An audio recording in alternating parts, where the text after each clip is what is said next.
Hepinize yepyeni bir video ile yepyeni bir vlogla selamlar arkadaşlar. Gördüğünüz gibi yine İstanbul Havalimanı'ndayım. Bildiğiniz gibi biz videolara bu havalimanından başlıyorsak hemen arkasından harika bir road trip yani gezi videosu geliyor demektir. Başlıktan da anlayacağınız gibi harika bir yolculuğa yeniden çıkıyoruz. Neredeyse 2 senelik bir pandemi arasının ardından tekrardan yollardayız. Bu sefer Fransa'ya gidiyoruz. 911 GTS'imiz bizden önce oraya gitti, hazırlandı. Bilmeyenleriniz için ufak bir ara hatırlatma yapayım. Aslında ben bir ay önce aracımı yolladım. Instagram'dan bizi takip edenler varsa, gelişmeleri bilmiyorsanız maalesef gittiğimizde bir sokak yerden çıkan bariyerin ön tampona zarar vermesi nedeniyle geçen ayki seyahatimizi yapamadık. Herkese selamlar arkadaşlar. Bu sefer çok keyifli bir hikaye atmıyorum. Maalesef nazara geldik. Antip şehrinde geçerken şu yerde gördüğünüz güvenlik bariyerleri bir sistem hatası yaptı. Geçiş üstünlüğüm olmasına rağmen şuradaki cihaz yeşil vermesine rağmen tam ben geçerken kalktı ve arabamın ön radyatörünü ve tamponumun köşesini kırdı maalesef. Haliyle de bütün tatil planlarımız alt üst oldu. Eğlence gezmemiz de sekteye uğradı. Çok şükür Allah beterini vermesin. Arabanın tam altındayken patlasa belki motorunu dağıtırdı ederdi. Sizden saklamıyorum. Hasarı da şöyle göstereyim. Şu tamponun şurası bir zedelendi. Bir de buranın içindeki radyatör patladı. Sular mular aktı. Haliyle de araba yolda kaldı. Nazar diyorum. Ne yapalım? Allah beterini vermesin. Böyle. Araç da orada tamir edildi. Yaklaşık bir 2 hafta tamiri sürdü. Ardından da ben güçlerimi toparladım. Şimdi kaldığımız yerden aracımızı alıp Fransa turumuza başlıyoruz inşallah. Çok keyifli, güzel bir vlog izleyeceğinizi umut ediyorum. Videonun sonunda da eğer başlıkta sürprizi bozmadıysam, videonun sonunda da inanılmaz bir otomobil buluşmasına mucize eseri bir tanıdığımızın yardımıyla katılıyoruz. Sürprizi bozmayayım. Beklediğinize değecek, çok ses getirecek inanılmaz bir buluşma. Şimdi İstanbul'dayız. Buradan Nice'e uçuyoruz. Nice'den Monaco'ya geçip aracımızı alacağız. Bu sefer diğer vloglardan farklı olarak vlog nasıl çekiyorum, hangi ekipmanları kullanıyorum, aracın içine bavullarla nasıl yerleşiyoruz gibi böyle sahne arkası detayları da sizlerle paylaşacağım. Umarım ilginizi çeker. Ufaktan yollanalım. Harika bir vlog bekliyor sizi.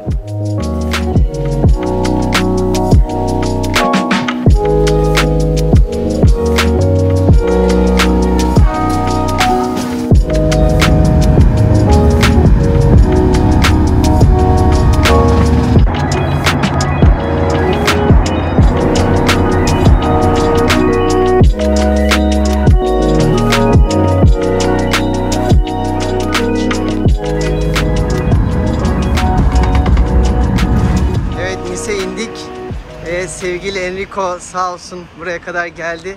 Arabam onun evinde duruyordu. Beni almaya kadar geldi sağ olsun. Şimdi eve gidiyoruz arabamıza. Bonjour monsieur. Hello.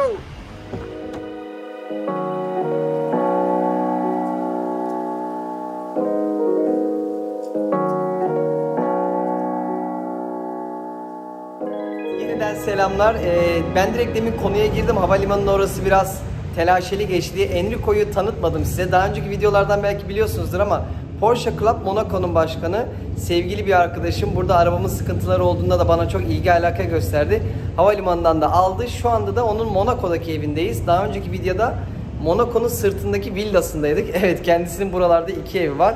Evi de görmeniz lazım. Buraları az biraz biliyorsanız bulunduğu yeri tahmin edebilirsiniz. Arkamda Hermitage Oteli, Otel de Paris ve tam önündeki meydana bakan olağanüstü harikulade bir ev. Misafirperverliğiyle bizi burada ağırlıyor sağ olsun. Yarın artık ufaktan arabamıza eşyalarımızı koyup yola doğru çıkacağız. Bu gece buradayız. Tesadüfen Monaco Yacht Show'u da varmış. Belki 1-2 tane de tekneye bakarız diye düşündük. Valla çok güzel, çok keyifli başladı. Devamı da öyle gelir inşallah.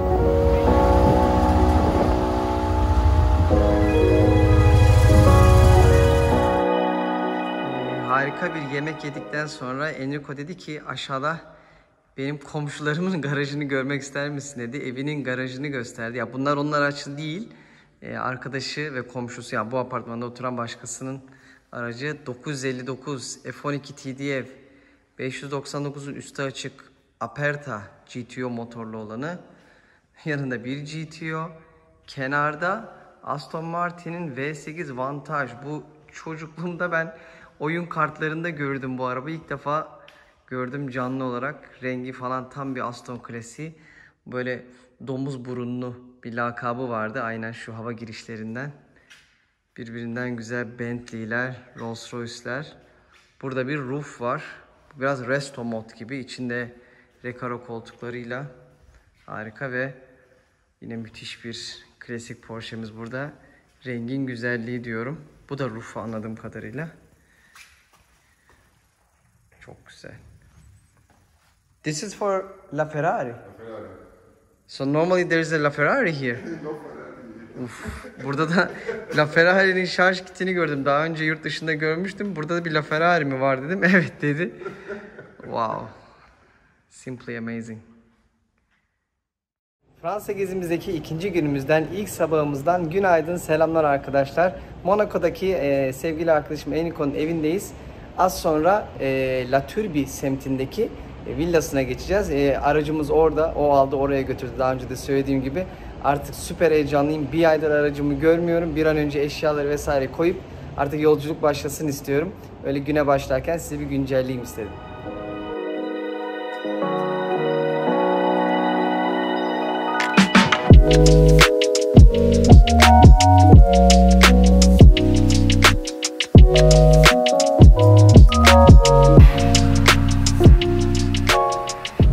Monaco'ya gelmişken Gazino Meydanı'na uğramasak olmazdı. Böyle enteresan da bir, ilk defa ne olduğunu bilmediğim bir arabaya rastladım. Kit Car gibi modifiye bir şeye benziyor. Biraz Chiron, biraz Exige, biraz P1 ortaya karışık yapmış.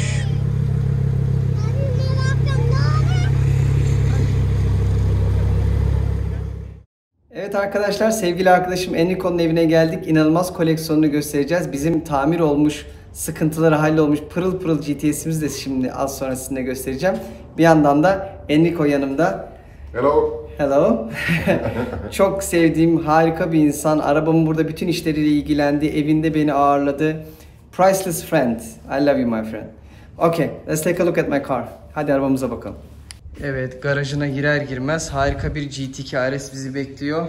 Ama bir yandan da bizim GTS'imiz hazır. Bilmeyenleriniz için şu köşesi zarar görmüştü tamponun, yerden çıkan bariyer nedeniyle ve arkasındaki radyatör dağılmıştı.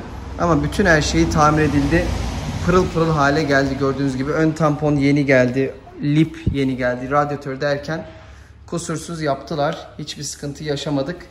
Tabii Enrico'nun inanılmaz koleksiyonun bir kısmı arkadaşlar. Yeni AMG GT Black Series 688 HS ve tabii ki de olmazsa olmaz arkada inanılmaz 2 tane Senna. Neden mi 2 tane var? Kendi cevabını söyleyeyim. Neden olmasın? Evet, bizim GTS'imiz de burada. Videonun başında da size söz verdiğim gibi nasıl bir setup'ımız var onu da göstereyim. Şöyle bir seyahat çantası tasarlattım arkadaşlar. Balantion diye bir firmayla işbirliği yaptık. Sevgili Fahir'in paylaşımlarında gördüm bu markayı. Carvisor Fahir. Firmayla iletişime geçtim. Benim aracımın renklerinde böyle harika detayları olan bir çanta yaptılar. Hatta o kadar içime sindi ki bunu toplu üretim yapıp böyle alkantara detayları falan da var. Toplu üretimle Driven 34 yol çantası gibi bir şey de düşünüyorum. Bunun dışında ne yaptık? Şuraya bir dashcam aldım. Viofo'nun A129 modeli. Hani yoldaki eğlencelerimiz, gazlamalarımız kesintisiz çekilsin diye. İçeride telefonumun bir tutacağı var. Bir de bu kafaya takılan GoPro'lardan aldım. İşte onunla size çok ilginç görüntüler verebileceğimi tahmin ediyorum. Keyifli olacak. Setup'ımız böyle. Ufaktan şimdi Monaco'ya tekrar iniyoruz. Eşimi alacağım. Enrico'nun da eşini alacağız. Ve daha sonra bir GTS ve bir GT2 RS ile orman yollarına atılacağız.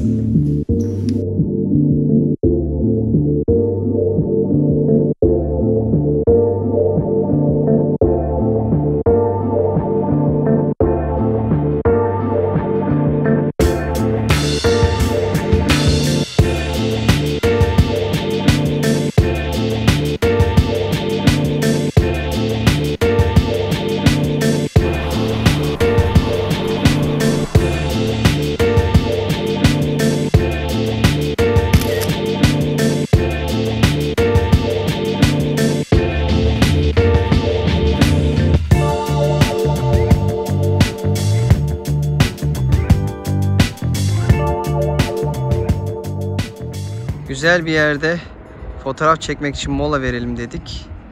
Bir yandan hoş bir Lamborghini sesi duyduk. Buralardan estirerek geçer mi diye pusuya yattım. Bekliyorum.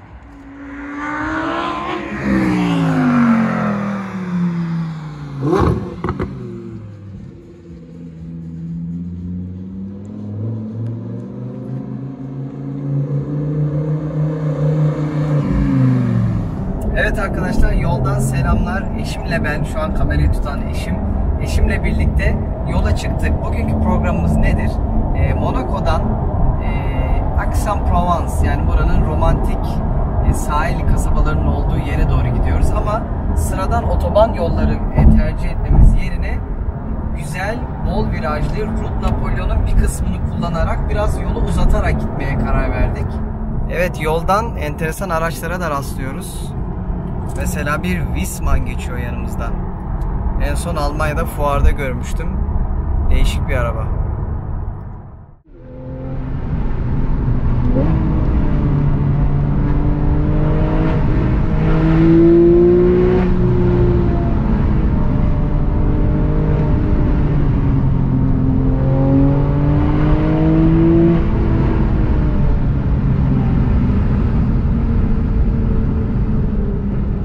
Biraz yağmur başladı ama tadımız kaçmadı. İşte burada 4 GTS'i göreceğiz.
Yolları çekerken bir durup mola verelim dedim ve şu inanılmaz manzarayı gördüm.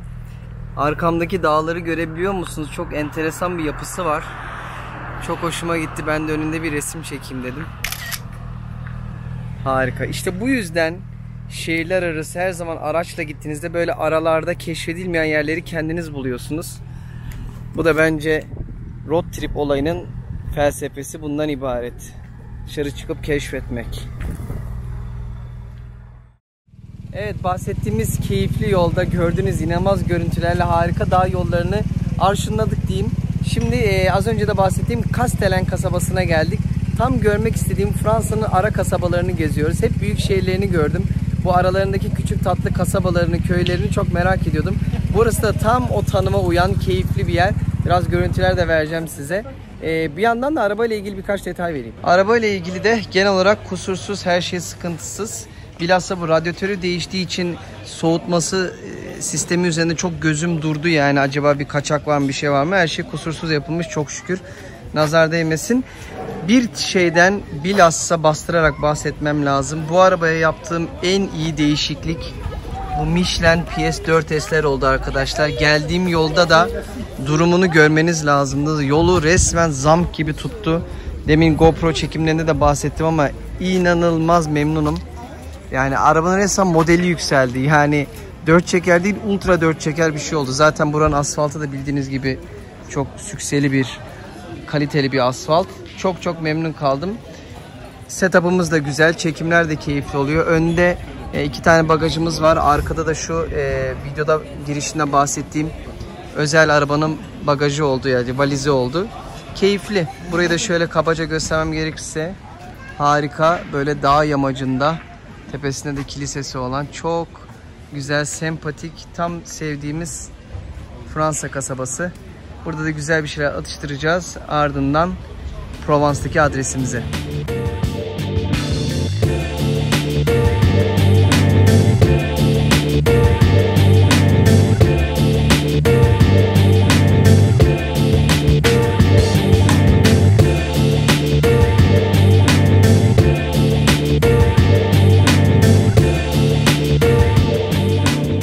Evet, gördüğünüz keyifli yolların, dağların, ormanların içerisinden harika Ayreles köyüne geldik. Gordes bölgesinde olan. Burada güzel romantik bir otel ayarladık. Eşimle 1-2 gün biraz keyif yapacağız açıkçası. Red Kit'imizi de GTS'imizi de Sote'de güzel, kapalı, emniyetli bir yer bulduk. Köy ortamında veli nimet bir olay aslında. Sağ olsunlar, beni kırmadılar. Yol çok güzeldi, ortam çok güzeldi, hava şansımız da güzeldi. Ara ara ufak çiseledi ama Route Napoleon olsun, diğer bütün dağ yolları olsun çok keyifliydi. Bugün ve yarın buradayız. Biraz böyle turistik geziler, yeni yerler öğrenmek için uğraşacağız. Daha sonra yukarı doğru yolculuğumuz başlayacak. Ama nereye gideceğiz, neler yapacağız onu izledikçe göreceksiniz. Sürprizi hala saklıyorum.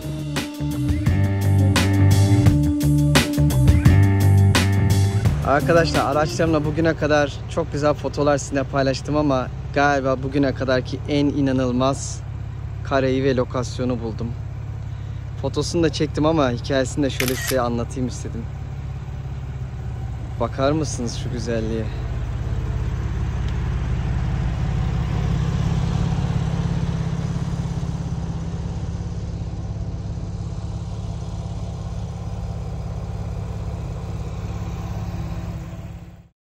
Herkese yepyeni bir gününe selamlar arkadaşlar. Yaklaşık 2 gün Aix-en-Provence'da kaldık ve bugün tekrardan yollara düştük. Provence'da kaldığımız yer Gordes bölgesiydi. Ben Gordes diyordum. Doğrusu Gordes'muş. Harika yapısıyla, kültürüyle, muazzam yollarıyla gerçekten çok keyifliydi. Hem romantikti hem de aksiyonluydu şaşırtıcı şekilde. Çok keyif aldık eşimle. Şimdi de Lyon istikametine gidiyoruz. Çünkü artık kuzeye doğru yukarı çıkışımız var.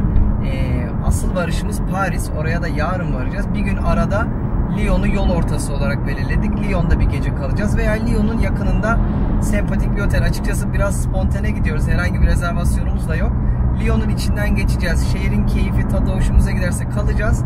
Çok kalabalık, sevimsiz köylerin tadı yok dersek de yine dağlarına çıkacağız. Biraz spontane gidiyoruz o anlamda. Ama buranın da yolları keyifli. Öyle size bir güncelleyeyim istedim. İstikamet Lyon.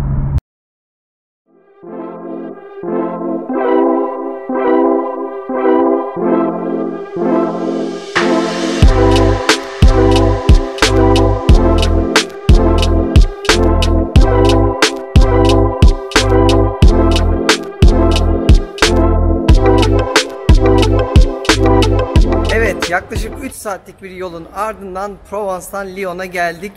Yoldan fazla görüntüyü koymadım gördüğünüz kadar çünkü otobandan gittik. Çok esprili bir yol değildi. Ama şimdi Lyon'un ara sokaklarında geziyoruz. Birazcık gezme kıvamındayız. Burada yıllar önce geldiğim bir maketçi vardı. 1/18 maket. Minyatür isimli bir mağaza. Onu bulmaya çalışıyorum.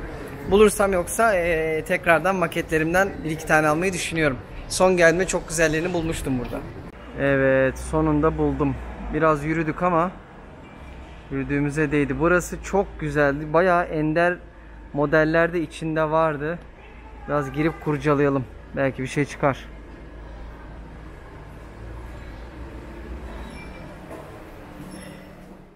Aşağı katında maketler olduğu gibi üst katında da böyle güzel otomobille alakalı kitaplar var. Ben garajın köşelerinde böyle şeyler çok seviyorum.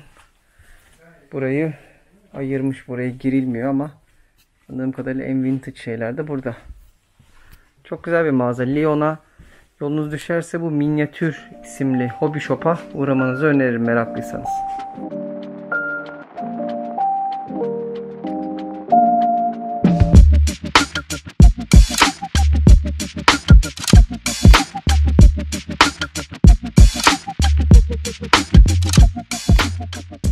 Fransa gezimizdeki 4. günümüzden Lyon'dan herkese günaydın arkadaşlar. Otelimizden az sonra ayrılıyoruz.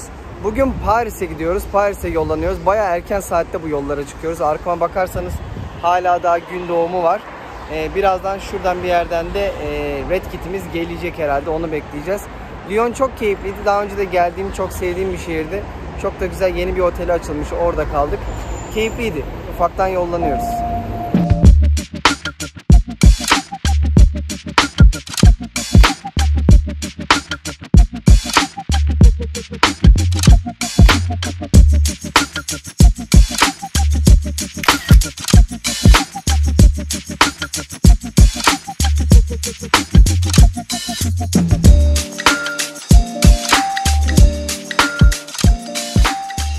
Fransa'daki 4. günümüzden merhabalar, bizim için günaydın. Biz erken saatlerde biraz yol alıyoruz. Çünkü şehirler arası yine 3-4 saat sürdüğü için gittiğimiz şehrin en azından gününü yaşayalım diye öğlene kadar varmak istiyoruz oraya. Bugünkü istikametimiz arkadaşlar Lyon'dan Paris'e geçiyoruz. Paris malum anlatmaya gerek yok, zaten şahane bir şehir. Ama asıl gitme sebebimiz Paris'in ertesi günü katılacağımız ve sizlerden sürpriz olarak sakladığım inanılmaz otomobil buluşması. Beklediğinize, sizi beklettiğime değecek, göreceksiniz. İnanılmaz bir buluşma. Gitmek için çok hevesliyim. Uzun zamandır da ayarlamaya çalışıyordum. Bir aksilik olmazsa da yarın katılmış olacağız. Burada şimdi Lyon'dan Paris'e doğru ufaktan yol görüntüleri. Bir sonraki sizle konuştuğumuzda herhalde Paris'e varmış oluruz. Evet, benzin nasıl alınıyor? Kartımızı girdik, şifremizi girdik. Ödeme alındıktan, yani bir provizyon alınıyor. Sonra pompayı kaldırabilirsin diyor. Burada kenarda da Covid'den dolayı böyle eldiven niyetine küçük torbalar var, el şeklinde. Buradan alıyorsunuz. Hani temiz kalması adına. Maalesef otomatik yok. Böyle elinizle uzun uzun tutuyorsunuz. Ama en azından pratik ve hijyenik bir sistem. Ufaktan bakabilirsiniz ne tuttuğuna.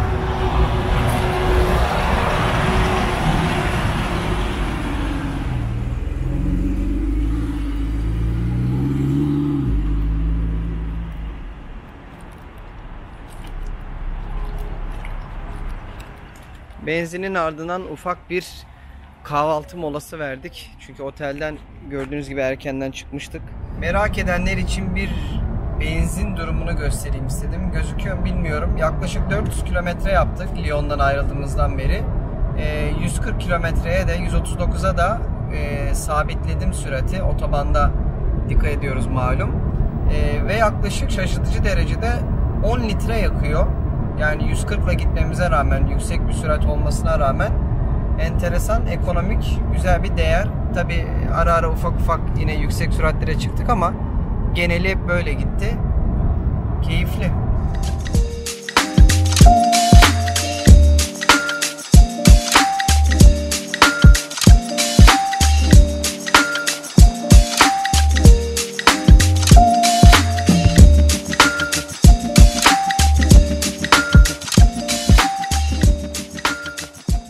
Evet, Paris yakınlarında bir yerde durduk. Yaklaşık 80 kilometre var varmamıza. Ama bu vesileyle enteresan bir şeyden bahsetmek istiyorum. Aslında videonun daha öncesinde buna yer vermek istiyorum da denk gelmedi bir türlü. İlginizi çeken bilmiyorum. Ben seviyorum. Hazır memleketine gelmişken bu Michelin Guide'lardan aldım. Michelin restoran zincirlerini gösteren. Bayağı da bir işimizi gördü. 2-3 tane restoranımızı buradan seçtik. Bazen böyle Michelin restorandan fazla gastronomi, aşırı ağır kültür içeriyor gibi bir algı var. Ama burada onu ayırmışlar. Hani daha böyle normal damak tatlarına yakın olarak da ayırabiliyorsunuz. Gelmişken buradan da 1-2 restoran seçtik. Bu da işimizi gördü. Hatta bugün akşam Paris yiyeceğimiz restoranı da buradan seçtik. Yani hem aracın lastiklerinde hem de lifestyle, hayat tarzına adaptasyon anlamıyla Fransa, yani kendi memleketinde Michelin bayağı bir işimizi de gördü.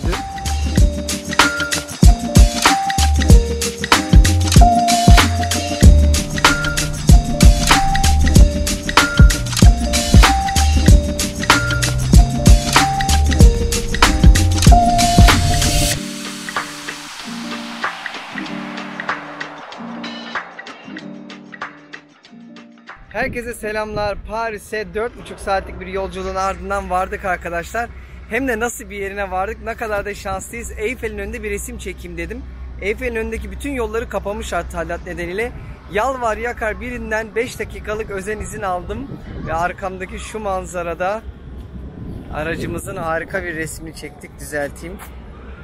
Şansımıza bakar mısınız? Red Kit Eyfel'de.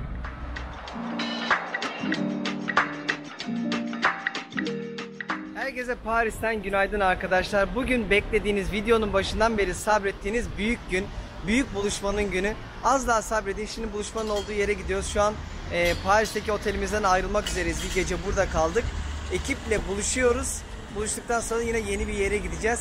Biraz sonra tüm detaylar, ama beklediğinize değecek inanılmaz bir ekip göreceksiniz.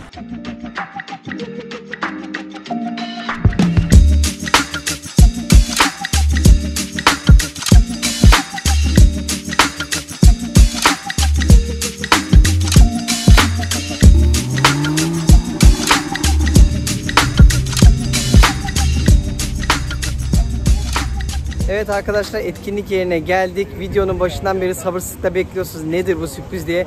Ve en sonunda açıklıyorum.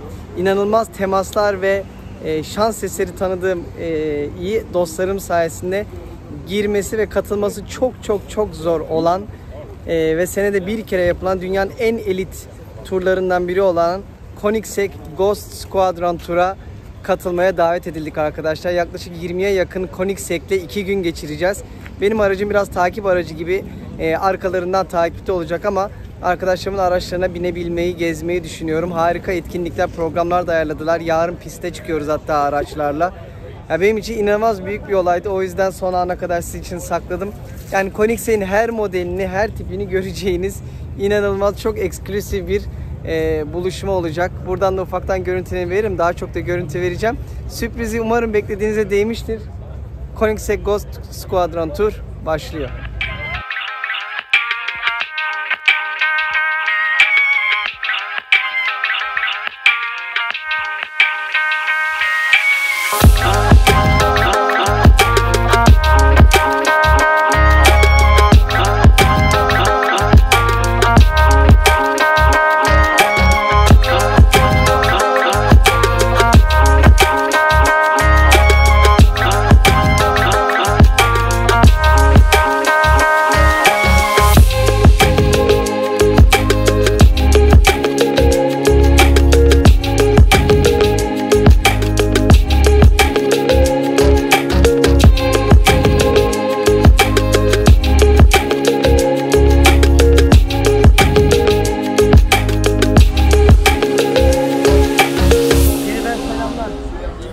Renk her versiyonundan Koenigsegg burada var gördüğünüz gibi. Birkaç tane sahibini de tanıyorum. Onlarla da sizi tanıştıracağım. Merhabalaşırlarsa ekranımızdan inşallah. 2 gün boyunca inanılmaz bir program var arkadaşlar. Hem yol yapacağız, hem piste çıkacağız, hem güzel nostaljik Fransız kasabalarını gezeceğiz. Yani bu benim için rüya bir tur oldu. Yıllardır da katılmak istiyordum. Sonunda bir şekilde becerdik ayarlamayı. Arkalarından geleceğiz. Tabii ki bu muazzam kadronun içinde bir Porsche ile uyumsuzluk olabilir. O yüzden en arkadan takip aracı gibi geleceğiz, ama birlikte olmak, onlarla olmak, aynı yerleri gezmek, aynı araçları görmek bizim için muazzam olacak. Siz de tabii ki bütün yolculukta yanımızda olacaksınız.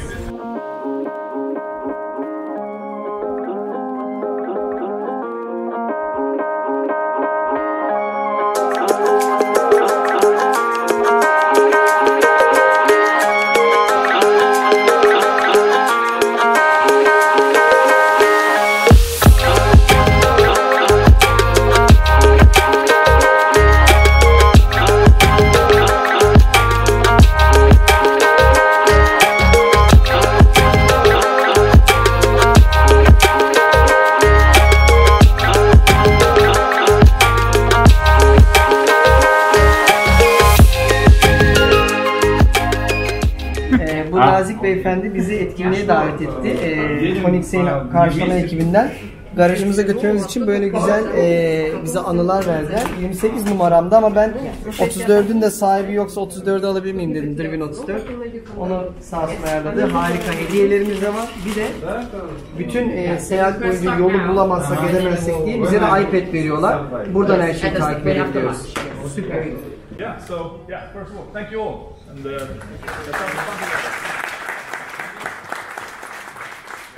Bu arada bütün bu gördüğünüz güzel araç çekimlerini eşim yaptı. Ona da yorumlarda bir teşekkür etmenizi isterim. Ben sohbet muhabbetteyken sağ olsun uğraşıyor. Kendisi burada hanımefendi. Ekranlarda gözükmeyi sevmez. Ve sevgili Mr. Koenigsegg'le aynı masada yemek yeme şansına da eriştik. Güzel sorunlarımla da onu darladım. Şu an bize etkinlikte kullanacağımız iPad'leri nasıl kullanacağımızı söylüyorlar. Yol tarifi vesaire işlerinde. Biz içeride yemekteyken epey bir eklenenler olmuş.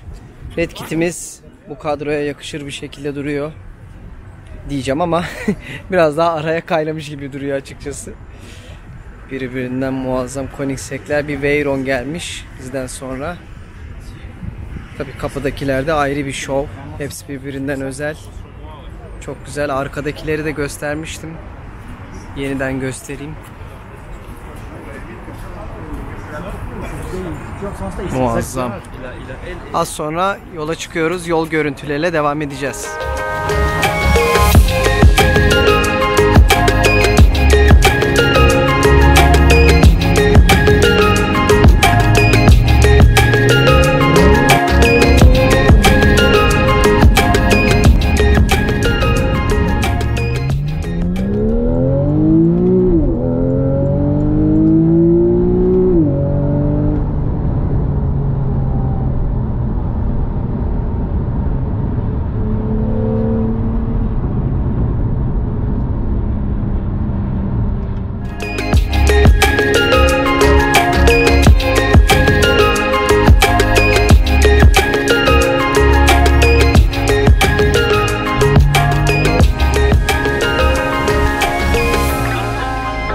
Durağımıza geldik.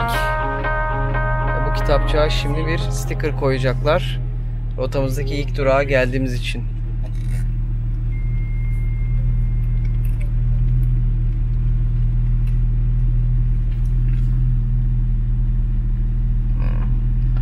Thank you. Just make a right and you make the turn like this. Evet, Paris'ten çıkıp yaklaşık 1,5 saatlik mesafede çok güzel bir köye geldik. Fransızca adını telaffuz edemiyorum. Bir şey Orbey. Gördüğünüz gibi harika bir meydanı var. Bu meydanda araçlar toplandı. Biz ilk gelenlerdeniz. Aslında biraz yolu kaybettik. Ara yollara girdik ama ara yollara girerek aslında herkesin önüne geçmişiz. Meğer ilk gelenlerdeniz. Birkaç arabayı görebilirsiniz burada. Hatta bir tane de arkamda gidiyor şu an. Evet, ekip burada toplanıyor. Burada kısa bir mola, sonra otelimize.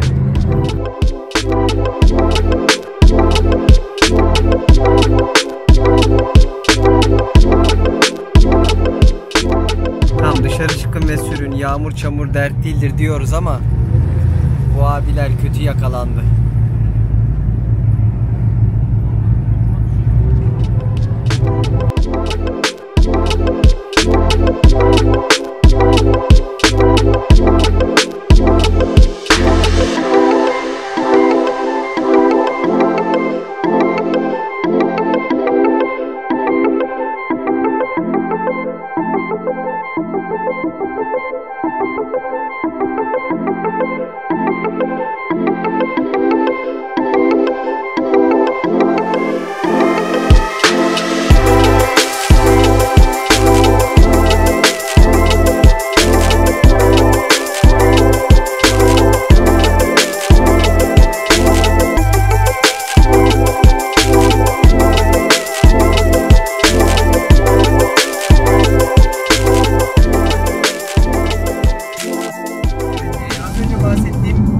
Çıktık. Şimdi kalacağımız Royal isimli otele gidiyoruz. Royal Champagne ismi. Herhalde Şampanya bağlarında diye öyle bir ismi var. İstikamet otelimiz. Bu gece oradayız. Ekiple bir akşam yemeği yiyeceğiz. Sonra günü bitireceğiz. Yine ara ara ufak görüntüler size vereceğim. Şu ana kadar şunu söyleyebilirim ki muazzam bir ekiple otoyolda, otobanda, her yerde olmak, bu küçük köyde arabaları yan yana dizmek muhteşem bir ambiyanstı. Yarın daha neler olacak merak ediyorum.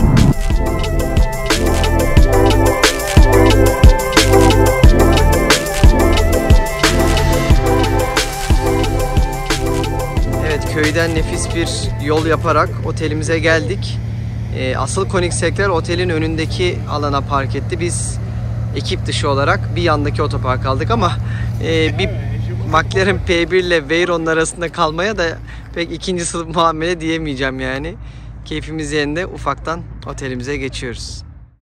Evet, yeni bir gününe yeniden günaydın arkadaşlar. Yolda yorulmuşuz dün bu kadar egzotik arabayı takip etmekten. Akşam bir şeyler atıştırıp hemen uyuduk. Ertesi gündeyiz şu an. Şampanya bu bölgenin adı. Evet, bildiğiniz içecekteki şampanya ile aynı. Şimdi de çok yakınlarda Circuit de Foyer isimli bir yarış pistine gidiyoruz. Çok büyük bir pist değil, daha çok teknik bir pist. Ama aracımızla bir piste de çıkmış olacağız burada. Hem de belki imkan bulursam birkaç tane özel Koenigsegg'in yanında da birkaç tur atmak istiyorum. Tabii onları da çekeceğim. Ufaktan piste yollanıyoruz.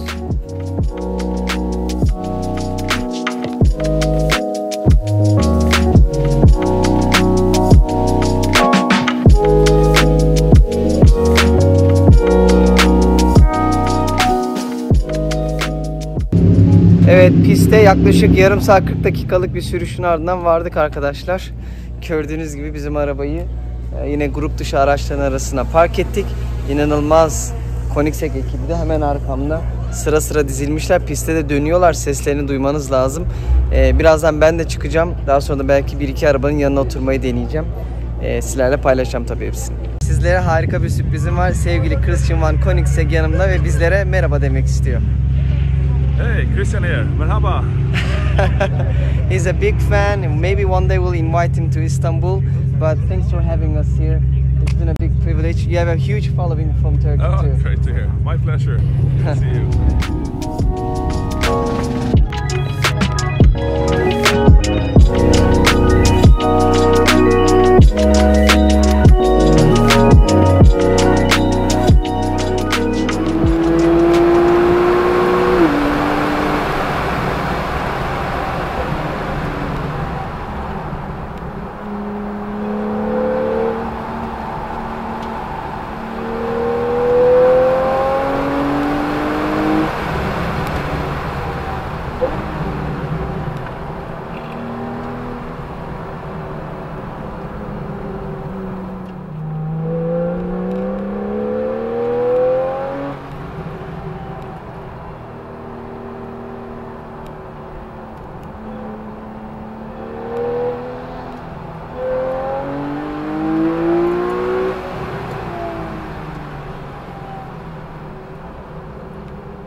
Regara'dan harika bir davet aldım.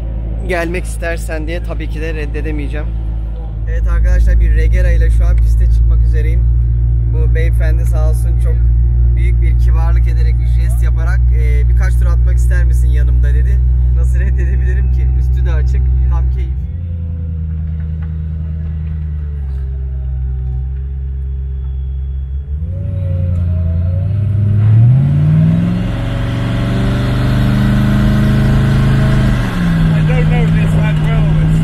Stay on the left. You see those lollipops, the red ones? That means that you should lean that way.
için arabamı sen sürmek ister misin dedi.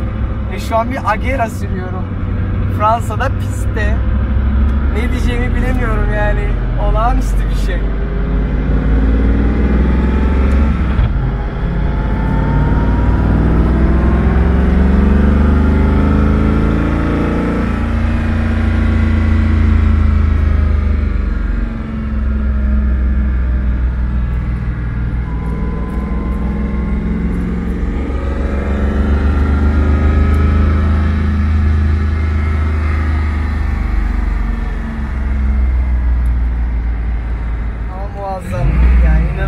Şans oldu.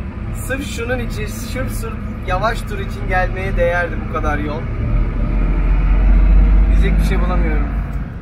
Ağzım kulaklarımda tabirinin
çıktık ve yakınlardaki bir şatoya geldik. Evet, ağzımdan çıkanlar inanılmaz şeyler ama böyle inanılmaz bir etkinlik hazırlamışlar işte. Burada bir şeyler atıştıracağız.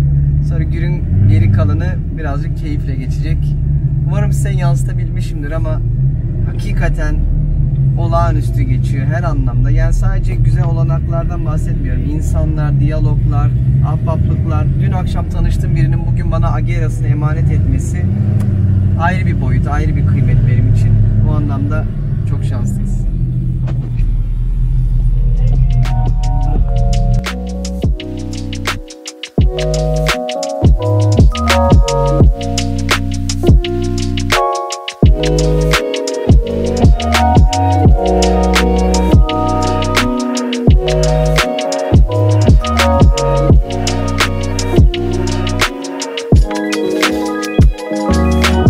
Karina'ya merhaba deyin. Okay, read what they say. Is my hair good?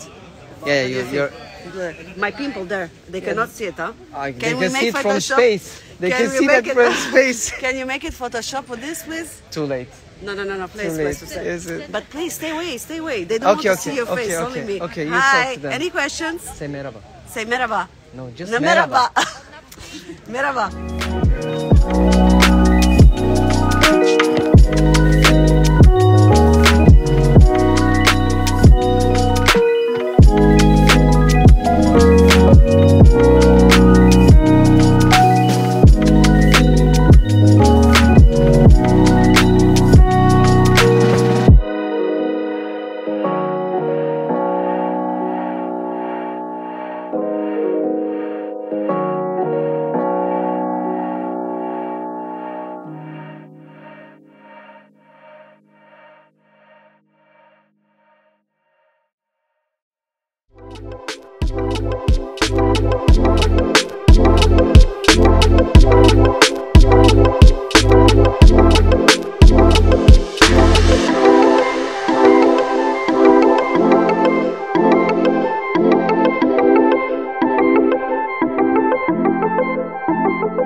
Ve Koenigsegg Tur burada bitiyor arkadaşlar. Ertesi gün sabahından günaydın. Artık herkesle vedalaşıyoruz, selamlaşıyoruz. Birbirimizin bilgilerini aldık. Daha çok görüşmeyi istediğimizi söyledik. Harika insanlarla tanıştık. Harika arabalar kullandık. Harika arabalarla peş peşe konvoylar yaptık. tek kelimeyle Ghost Squadron Tour harikuladeydi. Müthiş keyif aldık. Devamı da gelecek inşallah. Şimdi buradan Cenevre'ye gidiyoruz. 3 arabalık bir konvoyuz. 2 Koenigsegg ve biz. Bir gece Cenevre, ardından yeniden Monaco yapıyoruz. Yollara.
Yepyeni bir günden yine günaydın arkadaşlar. Bildiğiniz gibi en son Cenevre'ye vardık. Fazla değişik bir şey yoktu. Yani normal otele vardık, bir yemek yiyip yattık uyuduk diye fazla bir görüntü olmadı. Sadece yoldan görüntüler size paylaştım. Şimdi de tekrar Cenevre'den çıktık ve Monaco'ya tekrar geri dönüyoruz. Çünkü artık yarın gezimiz son buluyor ve aracımızı Sète limanına geri bırakacağız. Dönüş yoluna Haliye'de geçmiş bulunuyoruz. İstikametimiz bugün de Monaco. Yine 2 tane Koenigsegg bizimle. Ama onlar en son Monaco'ya bir saat kala bizden ayrılacaklar. Onlar Saint-Tropez'e gidiyor. Biz Monaco'ya gidiyoruz. Ama oraya kadar yine birlikteyiz. Keyifli bir yol, akıcı bir yol. Devam.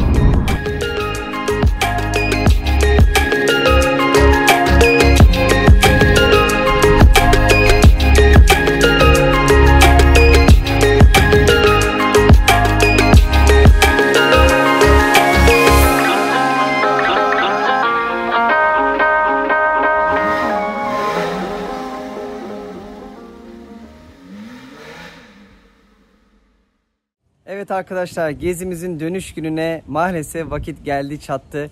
Ufaktan bir toparlama, kapanış konuşması yapayım istedim. Bu güzel manzaranın önüne, tipik bir Fransız görüntüsünün önüne Porsche'mizle ve ben yer alarak güzel bir kapanış yapalım istedim.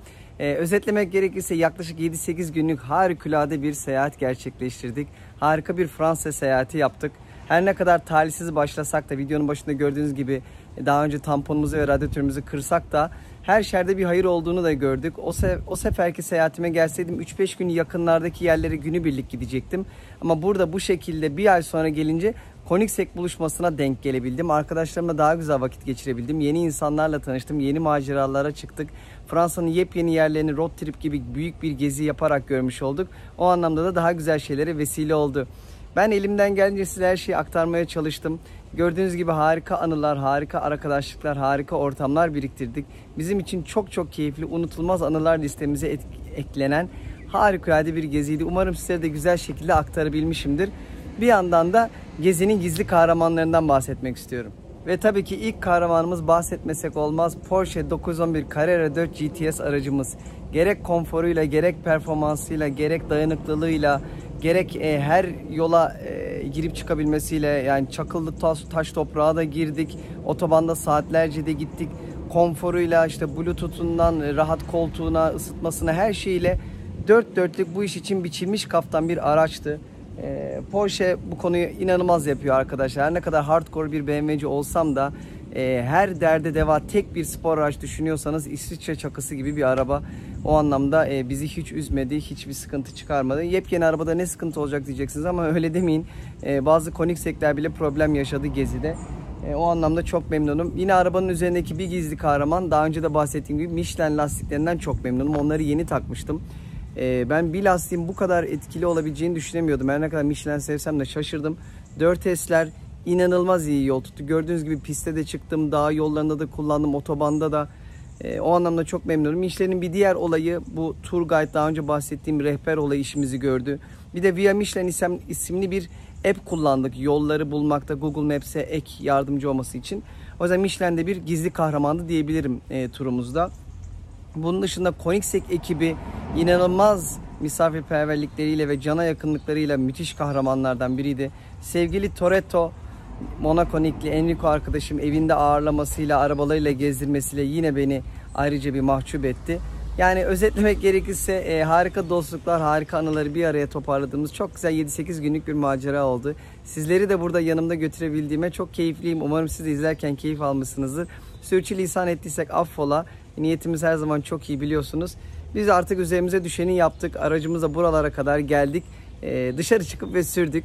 Buralar olmasa bile, kendi yakın çevreniz bile olsa arabalarınızı sürmekten çekinmeyin arkadaşlar. Keyfini çıkarın. Hayat kısa. Bugünler çok özel günler. Bir araca sahip olmak çok büyük bir nimet. Tadını çıkarın. Siz de bizim yaptığımız gibi dışarı çıkın ve sürün. Hoşça kalın.